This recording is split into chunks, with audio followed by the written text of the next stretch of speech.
Test. Okay, perfect. We're good. We're testing? Yep. Okay. We're golden. We are recording now, so everything you say now is on record. Got you. So let's, Jesse, thanks for being here today. Yeah, thanks for having me. Real quick, let's just give a quick introduction to yourself, what you do. Let's. Yeah, well, my name is Jesse Ornelas. I live here in Merced. I am a program manager with Youth Leadership Institute. It's a nonprofit that I've been working for almost 6 years now.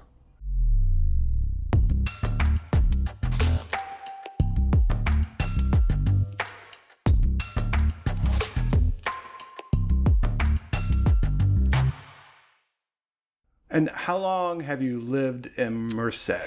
In the city of Merced, I have lived here since I was 18, which was around 1994. Left for a couple of years to Arizona, came back. Yeah, my family originates from Planada. Planada. Yeah, they've been in Planada since the early 1900s. Oh wow!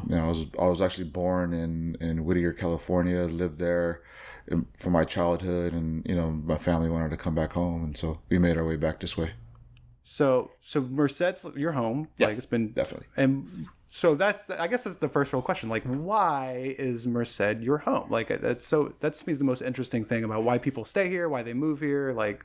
Yeah, I've had the opportunities to do some work, throughout the region, the Southwest and stuff, and people are always like, "Man, you live up there," because they live in LA or the Bay Area or San Diego or Phoenix or something like that, right? And I'm like, yeah, well, it's home. My family's been here, obviously for a very long time, and there's a lot of sacrifice and commitment that goes into it. Having a family name, is important. The Ornelases have been here for quite some time, and I think that's important to me. Do you have any brothers, sisters? I have two older sisters. They're 10 and 11 years older than I am. Oh, wow. Yeah. Wow. All right. Yeah, and they live we all live here in Merced. Really? And what about your family? Children, grandchildren? Yeah, I have 6 children total. I have a blended family. They range from 28 and as young as 7. Mm-hmm. I have a grandson that turns 2 in 3 weeks. And I have another grandbaby on the way. Nice. Wow. And that all in Merced area? We're all here. My oldest daughter actually lives up in Lincoln, which is up there by Sacramento. And, all my kids have gone through the Weaver School District. The ones that are adults all graduated from Golden Valley High School. My son played football there, we've been here. We're here. Right. Connections run hella deep, real deep within. What have you seen, right? My kids can't walk anywhere, go anywhere without saying, "Hey, aren't you Jesse Ornelas' kid?" or "Aren't you Council Member Ornelas' kid?" Yeah, you gotta love that. So, what have you seen in the last since you've been in Merced? What's your view of how has it grown? How's it not grown? How has it stayed stagnant? So that's a hard question to answer. Right. Being I've been here for so long, coming here at 18, I was I was really projecting the trauma I had lived through my childhood and my teens. I was an incarcerated youth. At 16 years old, I was locked up for a while, and I remained in the system for quite a long time. And the resources or the lack thereof here at that time, this community wasn't equipped to help somebody that had the trauma that I had. And so. I didn't really know what was going on in the community, or even noticed, the infrastructures and the resources that were here really, because I couldn't get off the block. Sure. I was stuck in a 4-block radius, and that's basically what my whole life revolved around. I remember, as a young person, hanging out on Yosemite Parkway, or even when I was living in Planada. My family actually originates from Planada, right? And being out there and seeing people go to the Yosemite, from other countries.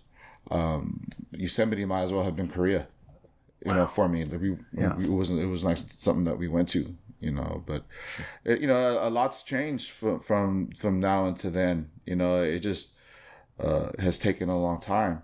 You know, like we got a university now, and you know, just like Yosemite was as far as Korea to me.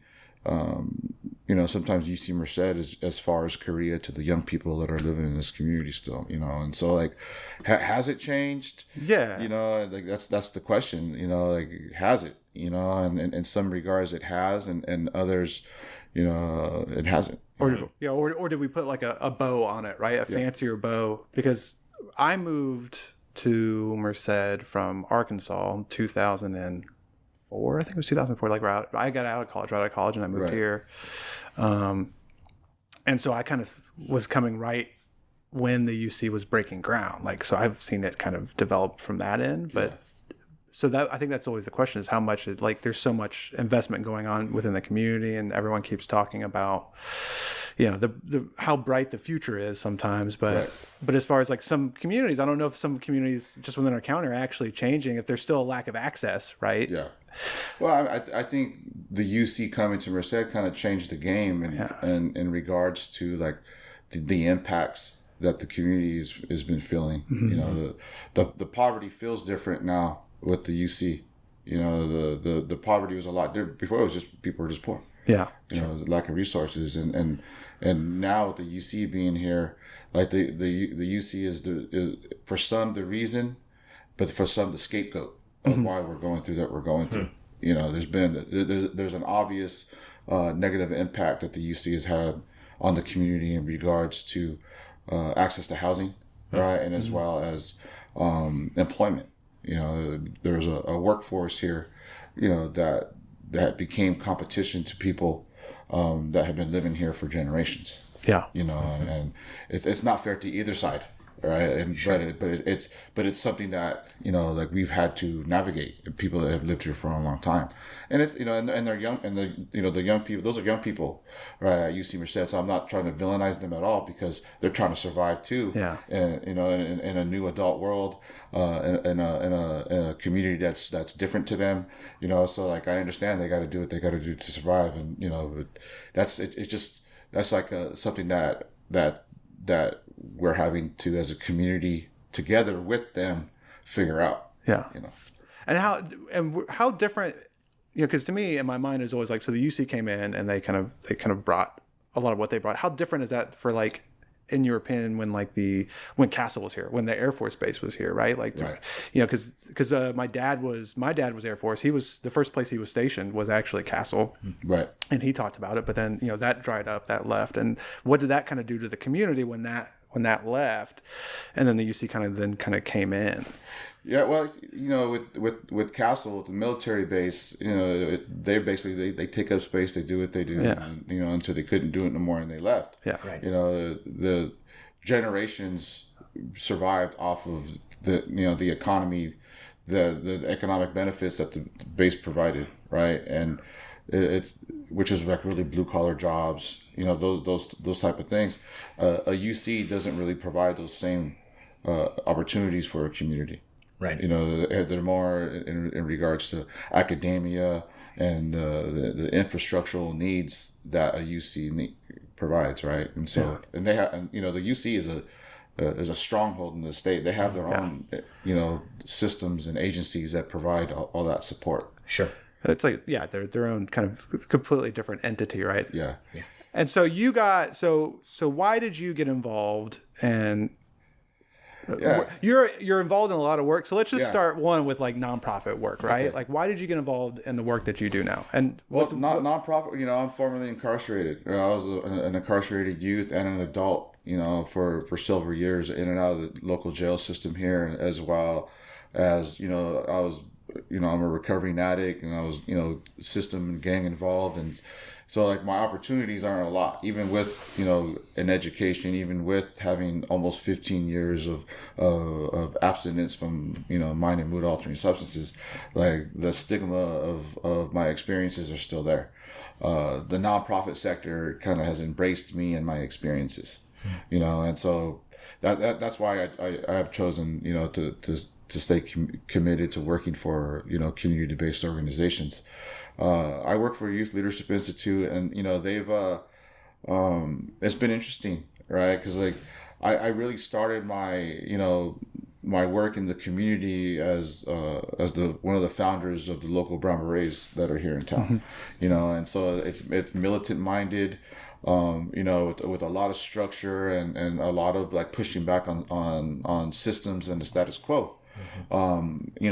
During my time as I'm still am a Brown Beret, but like what I learned early on, because in my childhood in my neighborhood that I grew up in, there was elders of the Chicano movement, right? And they told me that if you identify as a Chicano, which I identify as a revolutionary Chicano nationalist, right? And so that means it's not just a cultural identity, it's a political identity. And so like everything that I do, every step that I take on this earth is supposed to be for the betterment of my people. And so that's really at the root of why I do the work that I do with YLI, and why I've taken on positions like city council member. I've also been a school board member for 2 years prior to my involvement with the city of Merced. That's why. It's because my identity is a political identity, and for someone to call themselves a Chicano or a Chicana or Chicanx, whatever they want to use, it comes with an obligation to serve in your community. And could you maybe elaborate on that just a little bit more? Like where does that originate from? Like where does that come from? So the Brown Berets had started, in around 1969. The term Chicano started a little bit before that, but in the 1940s, it was actually used for a derogatory term towards brown folks that were really, the offspring of migrants that have come from Mexico, Central America, and South America. It was a term that they considered Americanized, and that generation of the 1950s and 60s kind of took it over and claimed it as a political identity. Like my dad taught me that identity, that's just what we are. Like we're too Americanized to be Mexican, and we're too Mexican to be everyday Americans, right? And so that was a term, that was a cultural identity that was created by us for us, and it's something I teach my kids too. So it's just really just like a legacy, like deeply ingrained, like you, your family, like kind of, and so all that kind of has like dictated like the work that you kind of found yourself into right now. Yeah, I really embraced it, because even early on, in my youth, my dad would tell me like you got to stand up for people. One of the three components of being a Chicano is you serve, observe, and protect. Right. And that could look in many forms, right? Sometimes it's educating yourself on how systems operate. Maybe it's the school system, the political systems, the healthcare system, and then in doing so, you're able to help others who really can't help themselves. Yeah. Maybe they're first generation folks from Mexico or Central America in this land, navigating systems that they don't understand, but because I have experience in it, it's my obligation to help them. And so there's a few of us here in town that follow that kind of like that creed. And how much of your work is dictated by being in the legal system, like going through that, both the youth as an adult, because I see online, right? You do a lot of that right now. You're still there doing workshops and teaching, and it's because I'm familiar with the systems, and I think it's more about the young people, or just people in general. They know that I've navigated the same hardships and struggles that they have. There's a commonality in that. There's like they trust you, and they know that. I guess some people consider me somebody that made it out, but I don't really, I still live in the hood. I still got the same friends that sometimes some of the ones I was incarcerated with still, that I'm still friends with, and I just figured out a way to start making better decisions in my life. That it's one thing to be in a system that oppresses you. But it's also another thing when you're a part of the problem, your own problem, getting in your own way, which I was doing, and but yeah, they see that there, and that aspect of me, and because of I make myself accessible to them, they reach out a lot and believe what I have to say. And so is that part of your YLI work, or that's just something that you do? Like, that's just my purpose in life. Purpose? Yeah. And so like I'm lucky enough to work for an organization and to be part of things that align with my purpose. Yeah. My purpose is to help young people, get them ready for the world, and in essence, prepare them for like, if we ever get the opportunity to really feel what liberation feels like. Yeah. Liberation from an oppressed system, liberation from your own self, from self. Yeah. And what are some issues that you're currently really focused on, or what that you're tackling right now? Or so I don't know. It's kind of all over the place. My work, right, with YLI, I'm doing a lot of work with juvenile justice involved youth. The young people that are involved in the justice system. I'm going into the juvenile hall once a week, doing a program there. We're going to be making a zine, and just holding space with them, right? And it's been a pretty cool experience. It's our first cohort there, and so that work has kind of got me involved with like the local juvenile justice system, the resources that are meant for them, paying attention to whether those resources are actually making it to them, or is it paying for the salaries of the higher ups in the departments, those type of things. Yeah, right. I'm paying attention to, like the protection and safety of our LGBTQ youth, right, is really big in my organization. Mm-hmm. Are they getting the resources that they need to be healthy and to live with dignity? And we have a team here that's focused on that, and most recently we've been asked to partner with BHRS to develop a youth wellness drop-in center that with the intention of serving the Latinx community, right? And so it's just that kind of stuff, just making sure that young people have the resources that they need to really survive. And why don't they? Like, and I don't know. Some is it? Yeah, I mean, I get the system's right. Like, we're not throwing. I don't know if we're necessarily throwing money in the right, obviously, right, in the right way towards. I mean, like my feeling and belief, right, is like there is a law enforcement, political power machine here in Merced County, that has figured out a way to just really suck our local budgets dry. Police department, it gets a huge amount of dollars, right, to operate, and the county, they throw all kinds of money towards the sheriff's department and the incarceration of people, right, and not enough resources going to help close that pipeline to incarceration, right, and but at the same time, they really have created an industry on poverty, and managing poverty. Yeah. Not so much ending poverty and the impacts, but managing it. So it's really not in their best interest to make moves and to fund things that are gonna basically kind of shut down an industry that they've created. And it's not just Merced County; these are counties throughout everywhere. Sure. Like, because that's so my thought. My thought is always like, okay, so let's figure out some of this stuff in a way that like the systems are broken, but then when you start like really going into it, it's like, well, this system's broken because this one's broken, because this one's broken, and because at the very end of the day, it's because this person wants a lot of money, right. And if they keep everything the way that they want to keep it, that's even the nonprofit system, right, is a part of the poverty industry, poverty serving industry, right? Like if we were really effective in doing what we were doing to end poverty, our goal should be to work ourselves out of a job.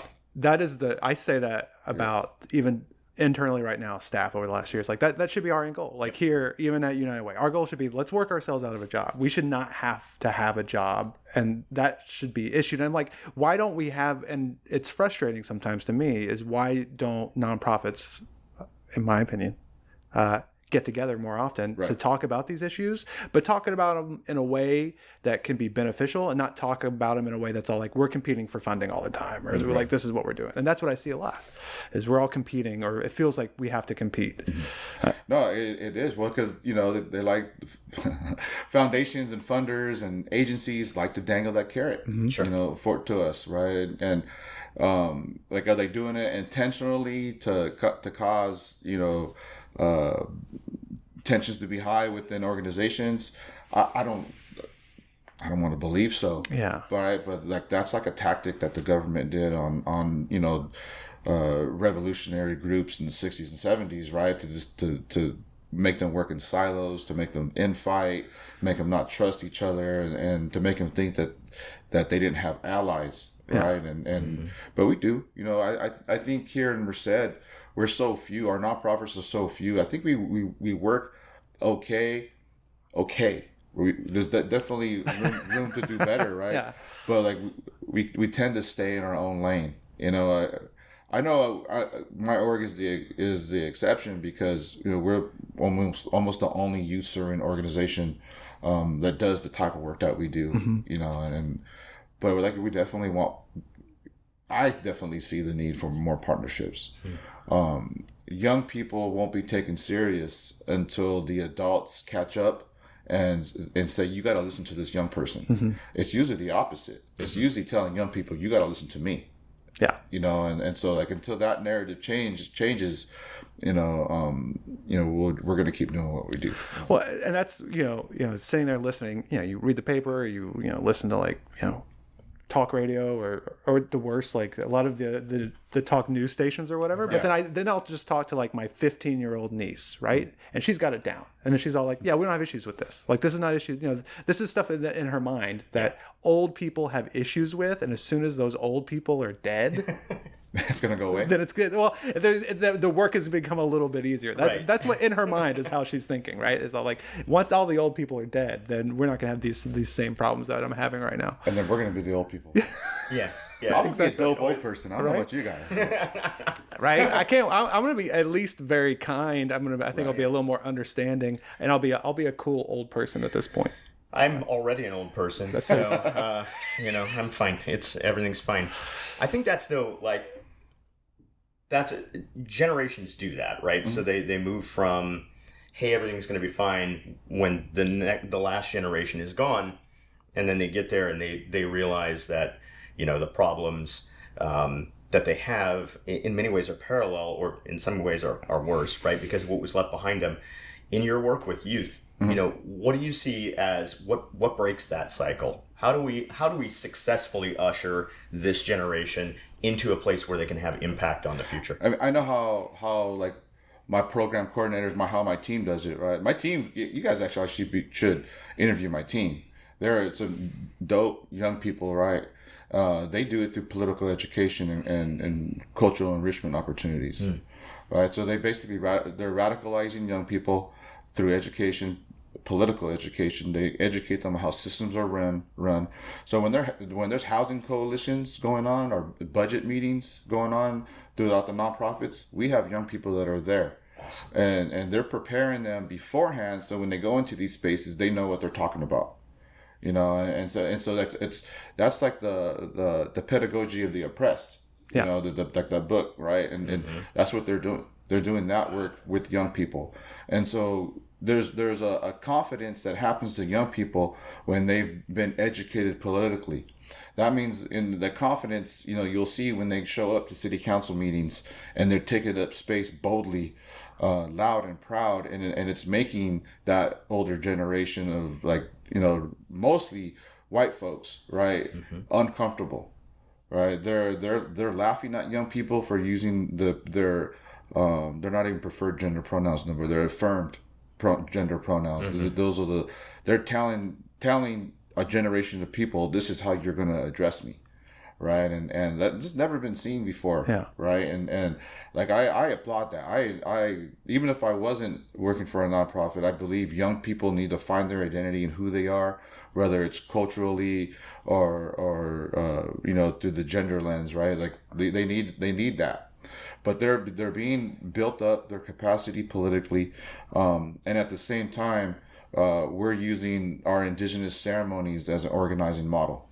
All right, so we're holding, several, I call it, for funders, I call them cultural enrichment opportunities. But really, we're holding Dia de los Muertos, right? The functionality of Dia de los Muertos, for one, is giving opportunity for young people to process the trauma that they face for losing loved ones, but it's bringing out community to have access to our traditions and our practices. We always hold them. Well, not always. Usually hold them at McNamara Park. That's the heart of South Merced. So when they're hearing the drums going on, the people in the community are coming out. And then that's when we start mobilizing the people in the community, right? And so, and that's what it takes to change that narrative, right? Our political education is anti-fascist in nature, and it really pushes,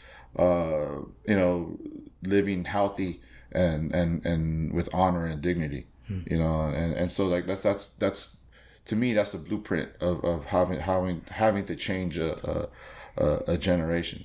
I just wish we were able to do it, at a wider scale, but we do, we serve. Probably, say at the last report we did was up to 75 young people a week. Oh wow! Either in schools, in a facility, and then in the office that we have right here. And what's preventing you from scaling, or increasing that? Well, the social norms of young people. Mm-hmm. Not every young person is ready to have those conversations. We're in a generation, like, we have no idea what it's like to be a young person in 2023. No. It's very true. We have no idea what it's like to be a young person in South Merced navigating that there's things that they're navigating. Some of them are their fault, and some of it's not their fault. And so but nonetheless, they're navigating things that we have no control of. Whether it's access to things that are harmful to them, or them participating in things that they shouldn't be doing by their own free will. Either way, they're being influenced. There's social impacts, right, that are come into play, and we need to handle those. I guess people call them the social determinants of health, mm-hmm. right? And it comes down to that, right? Like, we need to be able to address those to lessen the harsh reality of living in communities like we have here. What do you have? So, I'm trying to frame my thought. I asked you because I blanked just now because all of a sudden I'm all like, I haven't really slept you in a asked week. me, So I'm all like, baby. I'm like, wait a second. And then my mind just slowly trailed off for a second. It's good. One of the things that I hear you talk a lot about is identity, finding your identity, and then helping other people discover their identity. And purpose, right? You talk about how your purpose informs everything that you do in and outside mm-hmm. of work, right? As you're working, especially with young people, but with anybody in general, right? I mean, for all of us, right? That's the thing, is how do I establish my identity, and when do I discover what my purpose is? When did it happen for you? When did you say, this is what I do, this is my purpose? Man, I was raised to have this identity, right? And I lost my way for a while, doing drugs and just doing the things that I was doing, and getting incarcerated, homelessness and everything, right? And I remember I had gotten a phone call. I wasn't doing too good. I had gotten a phone call from a childhood friend. His name's Leandro. He was my best friend throughout childhood, and he's still one of my best friends now. I grew up with him in Whittier, and he had called me. This was probably happened like 16 or 17 years ago. It was actually a very powerful moment in my life that I'm gonna share with you. I got a phone call from my sister. I was like, I was under the influence, right? And didn't really pay attention to, she's like, yeah, Leandro called you. He wants to, he wants your number. He wants to call you. Oh yeah, sure. Give him my number. I didn't know what she was talking about. She was talking about somebody who was like looking for something, right? And I was like, hey, give him my number. And then the phone rings like 20 minutes later, hey, can I speak to Jesse? This is Leandro. Yeah, this is Jesse. What do you want? What you need? I was like, I was gonna hook him up. Yeah. I was like, what do you need? What do you want? Quit playing around. Let's go. No, man, like this is Leandro, man. We grew up, and he named the street that we lived on. Who my family was and everything. And he's like, I know you, and I was like, I don't know you, man. Who the hell are you? Yeah, remember my sister and so and so and so. I go, man. You don't know me. I said, you might have known me, but you don't know me now.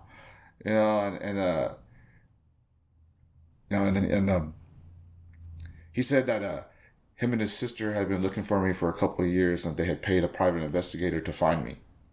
Wow. That he said that I was, it totally messed me up, and he emotionally, right? And he told me, he goes, yeah, you played such a big part of my life. I had to find you, and I was like, you guys did all that for me, me? I was like, man, I've been messed up for how many years? Like I told you this total, I'm on the, I had warrants for my arrest at that time. Like he goes, that person you knew isn't around no more. I'm no longer that person, right? And that was really like the beginning of the end for me of living that lifestyle. A couple months later, I got locked up for the very last time. Got introduced to recovery. And so I mentioned that because like you asked what did it for me, right? And it was the start of that process, right? It wasn't like I just woke up one day like, okay, I'm puro Chicano power. It was never that, right? And then I started finding myself again, and I worked the 12 steps of Narcotics Anonymous, right? And you start getting moments of clarity. I started remembering, damn, my dad used to tell me this, and my old neighbors used to say that, and I went to college, right? And then I started remembering, being introduced to Brown Berets as a young boy, and going to car shows and going to Aztec ceremonies and with the Aztec dancers, the feather. I started remembering all that, right? And simultaneously I'm working these steps, and it started talking about, you got to make an amends to your community, right? And step 7, step 8, right? And I put my community on that list, and then in step 8, it's like where you take the action, right, of making the amends. And all I did was Google, Brown Berets, and a website popped up, and and I contacted them, and I kind of it turned into something way bigger than I ever dreamt about. It's given me opportunities to find myself in a way that in a way I didn't know I was missing. And it's led to a way for me to like have a family, be a part of a community, whether they like me or not. It's become a good thing for me, and I think it's benefited a lot of other people. But I just embraced it, going to college, learning that there was social factors that were interfering in my life that added to the hardship that I was going through. Because I was always told, like, you're always told, oh, you're just a piece of shit. You do drugs because you're just a bad person, and they put that stigma on you, and it's ingrained that you're worthless, right? And then learning that there is systems of oppression going on, interfering with my betterment, it upset me, and that's when I was like, I have to do something. I have to learn how to do something. And it turned into forming a little group where we just monitored police brutality into something that that's gotten a lot bigger than that. Well, thank you so much for sharing that story. I just want to reflect on something. Yeah. It took someone else finding you, literally finding you, to start you on the search to find yourself, right? And it took that moment of love to seek you out, for you to realize that you were lost. And now you spend your life looking for the people who are lost. Definitely. And I think that's really, really amazing. Thank you. Yeah. That was, when he called me, I was at the worst of my life. It was like 16 years ago, That's incredible. I mean, that's really powerful. Like, and it's like, you just seem to have like such this incredible sense of service to your community, to people around you. Like, how powerful is it, like, to break down, especially for the youth, right, in our community, how powerful is it to break down these stigmas, to dismantle these barriers, provide more access, right? Because what I see is that there is a severe lack of access for a variety of programs still within our community. Like, how powerful is that to be able to provide more of that to especially the youth?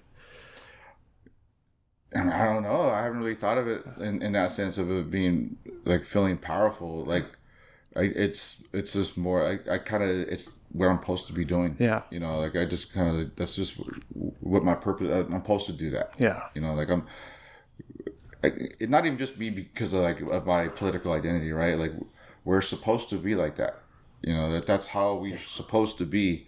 Without the interference of, some people will call it colonization or, the social norms, but we're humans are collectivistic in nature. Right. We've been forced to be individuals and to look out for self. At the root of us, at the root of you two, inside of you, Yep. we're to care.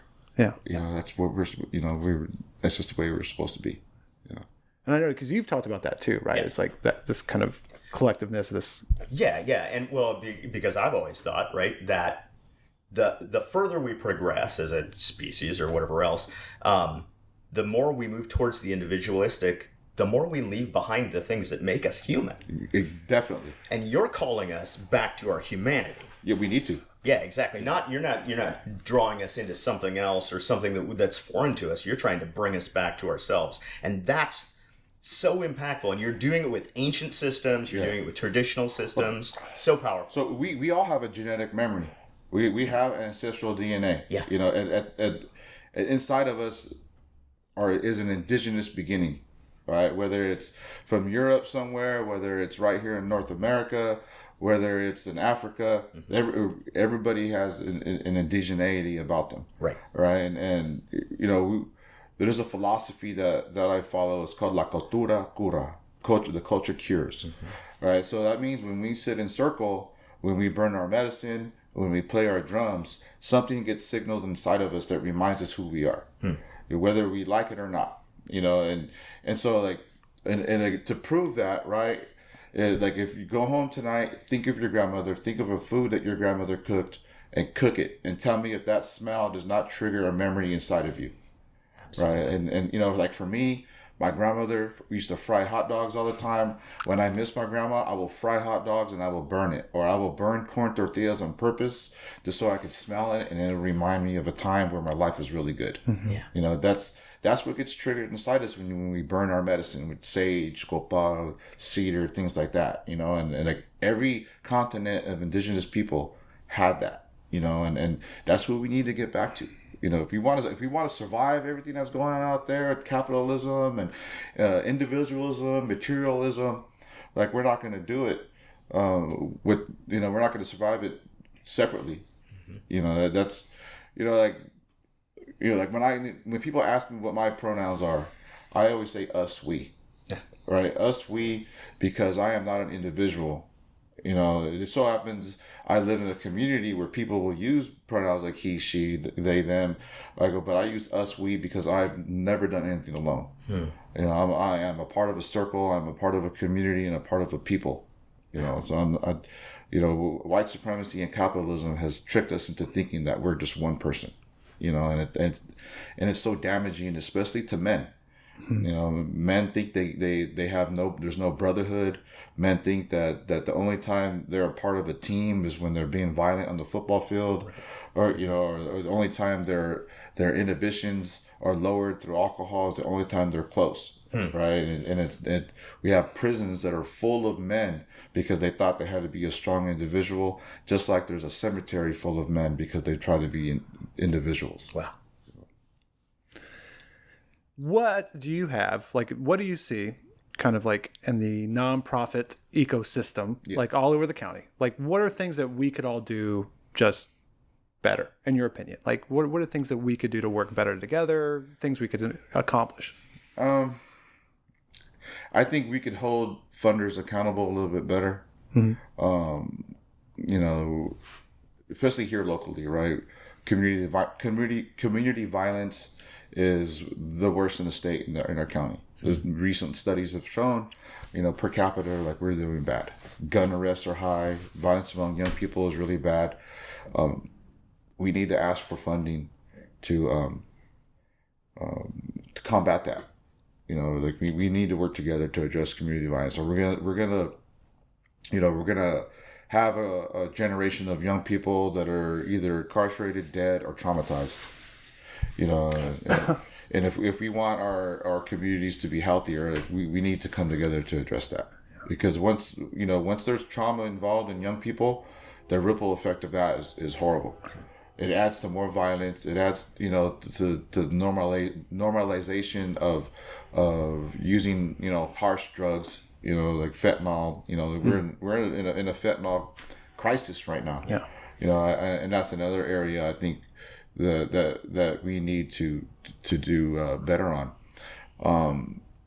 You know, like we nonprofits do like a lot of pointing the finger at the systems and the government, and I'm not saying that they shouldn't be, but you know, and you know the movement for Black liberation, the Chicano movement, the American Indian movement, the Rainbow Coalition movements, right, in the 60s and 70s, a big part of those works that they did was self-determination, you know, and I feel we need to do better as a community to address self-determination. We need to determine on ourselves. You know, we need to build the community infrastructures so that we don't have to call law enforcement every time something is happening. So we don't have to depend on, you know, mental health systems here that feel like they might be failing our people, right? Like we have systems in place, right? You know, we have support systems in place that we just haven't really tapped into. We have community spaces. We may not have a funded community space by local governments, but we have our own spaces. You know, especially, you know, like brown folks, right? We got our soccer fields. We got our flea markets. We have places where we convene that we could set up, you know, tables with information. You know, it's there. We could tap into it. You know, I think, and that reminds me, what you said earlier. Like, no one our age, older, even slightly younger, knows what it's like to be a youth nowadays. Like the sheer access of information that they have just on a handheld device, coupled with like, even when I look at my niece, like what she has been through, the amount of trauma that maybe she's experienced both at home, with other various members of family, but then, you know, the pandemic, everything happening within the schools, you know, fentanyl, like all of it. Like, I'm like, you cannot imagine. I think sometimes adults don't do this. Like we're so easily dismissive of the youth and their ideas because we're like, no, we know better. And then the youth are really like, but you don't understand. You're the ones that created this for us to experience. Listen to us because we're trying to tell you, or at least teach you how to fix it. I don't think we do enough of that. Definitely. You know, and you know, I know the young people that we work with are really good at that. I know for myself, I could probably listen a lot better. You know, I wear a lot of different hats. Yeah. You know, and so like sometimes the hat I wear depends on data and less experience, right? But like there's a value to people in the community's experience, no matter how old they are. You know, and we got to take into consideration, you know, where they're at, who they are, and how they got here. You know, and it's you know, the older people have a debt to pay, you know, for how they're leaving the world, right? The thing is, they don't pay it. The younger generations always end up paying it. Always, right? Yeah. You know, that young people now are having to like look death in the face a lot younger. You know, their own mortality, right? When it's not fair. Life's not supposed to be like that. It's not supposed to be so violent. They're not supposed to have friends that die at such a young age. You know, It's happening a lot more now compared to like when I was a teen. You know, when I was a teen, yeah, I knew some people that, you know, that were involved in things and their lives were lost or they got incarcerated for, you know, a very long time, you know, but like now it's just so much more common. You know, there's young people are hurt, getting hurt in ways that aren't fair. Getting hurt. I mean, there's a severe lack of still, and I still don't understand why, the severe lack of the importance of mental health, especially with, well, everyone. And I still, like, it baffles me how people still don't think mental health is really something to be, well, talked about. And I know sometimes it's a cultural issue. Yeah. But just knowing that more resources need to be readily available, especially with people growing up within, you know. Yeah. You know, so like my dad committed suicide when I was 16. You know, he had battled with mental illness most of my life. Mental illness is prevalent in my family, you know, my immediate family, right? And it's hard. You know, I think the easy way is to throw a stigma on it. The easy thing to do is to push them into the margins of society, right? And which we pretty much have done for a couple generations now. I think it was like the 80s when Ronald Reagan had started defunding the mental health systems, right? And the result of it is this now. We probably have 2 or 3 generations of families that have been impacted by a mental illness that has resulted in you know, self-medication, right, homelessness, you know, and you know, basically using a state prison system as the take place of the mental health system, you know, and the results of what we have today. Well, and just going through, even, you know, for me, like I've had so much privilege in my life, but have been in that moment of a very dark place in my life, right? Self-medicating in a dark place. I talk to people all the time. It's like, look, when you're burnt out or when you're in that place, there's never this system of like, oh, how did I get here? You just wake up one day and you're there. And your life's fucked. And your life's fucked. You have no idea you have no idea how to get out. And then, like you said, and I think this is, you know, was important to me, is like, I didn't know who to talk to, because I'm like, oh, I don't talk to my friends about this, right? If I'm drunk, yeah, sure, like we'll open up, but I'm not going to talk about where I'm at. And just, I didn't know where to go, what to do. I just knew that's the thing about place. Like the programs that my organization does, right? You're like, people think, oh, these are just programs for bad kids or just programs for kids with problems. No, but like high achieving young people are stressed the hell out. Yeah. Right, there's a lot of pressure on them. It causes them to do things and to feel things that aren't fair to them, right? And like, we need to normalize that. We need to normalize people needing help. Like like I said, at the root of us, we're our community. We're a collectivistic people. No one's ever. We humans have not lived this long being individuals. We need to normalize that. Then we need to normalize asking for help. We need to normalize the access to help. Like it shouldn't be a battle to get help. It's easier for somebody to have a meltdown, have a crisis, you know, an episode out there on Main Street and get arrested than it is for them to ask for help and have a crisis team come get them. It's easier to break the law to get access to help. Yeah. You know, and our juvenile justice system is set up that way, as is our adult system is set up that way. You get more access to drug treatment, mental health treatment when you've been criminalized. And it shouldn't be that. We should have more dollars going towards prevention and intervention than putting Band-Aids on people after the fact.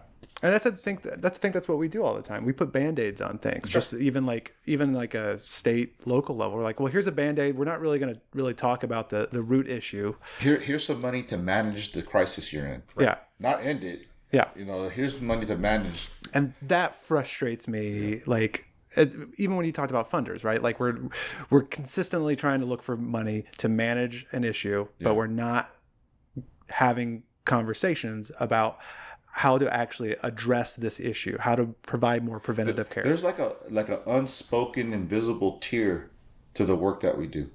that like us as me as a program manager, you as a director, or even maybe the CEOs of some of the larger nonprofits that we don't have access to. Yeah. That's keeping the work from getting to that level, that next level where we can really do some good. I know like there's like groups of people that say like the only way that we're gonna ever get to there is if things get here first. Like things gotta crumble before society or civilization transcends, right? And I don't want that to happen. You know, I would like us to be able to make a healthier community, but in reality, like that might be what's going to happen. Things might have to get worse before they get better. And I think that could be very true. I think even like in a nonprofit realm, I think you have to be willing to lose some nonprofits along the way. Like, you know, some people have been doing the same thing for 25 plus years and nothing, and they talk a great game. That's the, you know, hey, by the way, let me talk to you about outcomes and all of this. And I you know, like as a city council member, I'm very critical on nonprofits. You should be. I'm extreme. Like why are we going to continue to fund this? Why aren't they giving us a detailed report, telling us what they're doing and the impact they're having in the community? Why are we just okay with giving them money? Do they need money? I know they do. Every nonprofit does. But I go, but like as somebody that works for a we needed to start doing better. Yeah. You know, like, and you know, and if the funders don't want to fund us to do the work that needs to be done, like we need to hold them accountable. We got to tell them the community needs this, right? Because in fact, we're in the Central Valley, right? A lot of times funders are creating these proposals for areas that are like Bay Area, like LA. Well, we don't need that. We're still trying to catch up to you guys from 10 years ago. Yeah. We still need this type of work funded. So so just started a Facebook page over there. So that's where some people are at right now, right? Like I'm on Instagram now, guys. Like, oh, okay, let's wait. Hold on a second. You might be behind. Well, that's what we talk about too. Like us, like at United Way, one, being very truthful of where we are at as an organization, right? One, as a worldwide organization, but also a local organization, realizing that we haven't done a great job, like as our organization, realizing that we need to have more of these conversations, like figuring out like how best we can fit into this you know, ecosystem that has a lot of silos, right? Like how do we break that down? How do we look at how we fund? How do we look at a network? How do we do that, right? How do we collaborate to leverage more funding? Exactly. Yeah. Right. And so I think that's where we're trying to move forward too in the future, is just being like, look, it's fine. Let's realize that we have to start changing because it's not working. And why should we, in my opinion, right? Why should we be a nonprofit if we're not actually changing things? Right. It's got to be more than just let's make our bottom dollar to continue to move forward in this, right? It's about let's actually make change, or let's work with organizations to make legitimate change in the community, or at least work with the ones that want to. Exactly. Yeah. Yes. Right. Find that commonality, common ground, and where we intersect, our desires intersect. And that's why I think it's like just your point of view, like just this needs to be a collective experience. And I think we need to put that in our work, not just personally, but even as organizations. Realize that if we want to tackle this issue, it goes beyond just our organization being able to do that. And it needs to be a lot of different groups working together. So do you have any questions for us? Like, do you have anything that you want to know from your side of the table? No. I feel like I said a lot. Yeah. No, it's definitely, no, I think we got a lot. I told you I like to talk. That's why we show up to listen. You know, I'm not a real social person. Yeah. You know, I don't really go to a lot of like big community events, but like if you sit me down and we have some interpersonal conversations, like I'm with it, you know, and like I tell my community that all the time. Like I may not show up to your party or your wedding, and I go, but if you want to go eat some tacos or drink some coffee, like I'm that guy. Yeah. You know? Well, see, I love those conversations more, right? Because I like sometimes when you're in the middle of like going to like the big party or whatever, it's all like, hey, let me tell you the 30 seconds that I have with you to be like, this is what I'm doing. And I'm like, I like a little more personalized conversations, just to be like, what is happening? Like, let's figure it out. Right. It's fun. Good. All right. Anything? No, thank you so much for hanging out with us today, man. It was great. It's been an absolute pleasure. Hey, I encourage you to, like, if you ever get a chance, like, reach out to my staff. Yeah. You know, my staff is definitely the reason why my organization is doing big things. You know, their mindset, their hard work ethic, you know, and their, you know, centering the needs of young people are really the secret sauce to our menudo that we got going on down there. Amazing.